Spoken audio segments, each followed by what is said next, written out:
পরিচয় বিকৃত করে পুলিশ ও সাংসদের আত্মসহায়কের পরিচয় দিয়ে প্রতারণার অভিযোগে গ্রেপ্তার এক প্রতারক। পুলিশ জানিয়েছে ধৃতের নাম শেখ মমতাজ আলী। পুলিশ ও অভিযোগকারীর দাবি, বারাসাতে টালিখোলার বাসিন্দা তপন মজুমদার ও তার ভাই পাসপোর্ট সংক্রান্ত নথি জোগাড়ের খোঁজ করতে গিয়ে শেখ মমতাজ আলীর খপ্পরে পড়েন। মমতাজ নিজের নাম বলেন অনুপম চক্রবর্তী।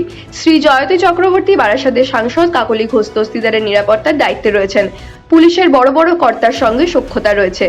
এইসব শুনে বিশ্বাস করেন মজুমদার পরিবারের দুই ভাই। মমতাজ তাদের বলেন, পাসপোর্ট এবং জমি সংক্রান্ত সমস্যার সমাধান তারা করে দেবেন, এর জন্য টাকা দিতে হবে। তপন মজুমদার ও তার ভাইয়ের থেকে নানাভাবে কয়েক দফায় একাধিক ফিরিস্তিতে ৭৯,০০০ টাকা নেওয়া হয়। প্রতারণার শিকার হয়েছে বুঝে তারা বারাসাত থানায় অভিযোগ করেন। পুলিশ তদন্ত নেমে জানতে পারে ধৃত যুবক মধ্যমগ্রামের বাসিন্দা। তিনি যে নাম ব্যবহার করছেন তা সঠিক নয়। তার পরিচয় এবং তার স্ত্রীর পরিচয় সেটিও পুরোপুরি ভুয়ো। পুলিশ সূত্রে জানা যায়, মধ্যমগ্রামের বাসভবন থেকে তাকে গ্রেফতার করা হয়েছে এবং তল্লাশির পর তার থেকে ৫০,০০০ টাকা উদ্ধার করেন বারাসাত থানার পুলিশ। পুলিশি তদন্তে আরো জানা যায়, তার স্ত্রী বারাসাত লোকসভা কেন্দ্রে সাংসদের আত্মসহায়ক নন, বরং তিনি একজন পুলিশ কর্মী। স্ত্রীর সাথে তেমন ভালো সম্পর্ক নেই। বুধবার কোর্টের অর্ডার নিয়ে ৫০,০০০ টাকা বারাসাত থানার পুলিশ আধিকারিক অভিযোগকারীদের হাতে তুলে দেয়।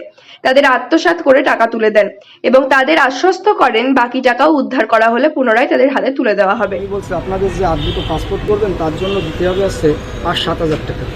সেই ৭,০০০ টাকা দেওয়ার পরে উনি পরের দিন এসে বলছে যে আপনার জমির পর্চা না করলে এই পাসপোর্টের কাজ আটকে যাবে। আমি বললাম, স্যার পাসপোর্ট করতে এই পর্চা করতে কত টাকা খরচ হবে? বললো যে উনি হিসাব করে বললো যে ৩৫,০০০ টাকা খরচ হবে। ৩৫,০০০ টাকা আমি দেওয়ার পরে উনি বলছে আপনার এটিএম আছে? আমি বলেছি যে না স্যার, আমার এটিএম নেই। বলছে আমার সঙ্গে তাহলে ব্যাংকে চলুন, এটিএম নেই।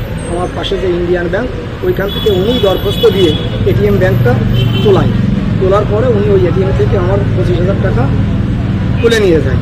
আমি যখন বইটাকে চার্জ করি দেখি যে আমার ২৫,০০০ টাকা নিয়ে গেছে। তারপর আমি ২-৩ দিন ফোন করি, উনি ফোন রিসিভ করেন। তারপর আমি বারাসাত থানায় এসে আমি অভিযোগ করি বড়বাবুর কাছে।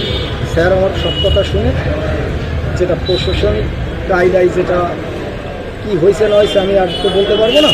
আমার ৫০,০০০ টাকা রিকভারি হয়। এই ৫০,০০০ টাকা রিকভারি হওয়ার পরে আমি স্যারকে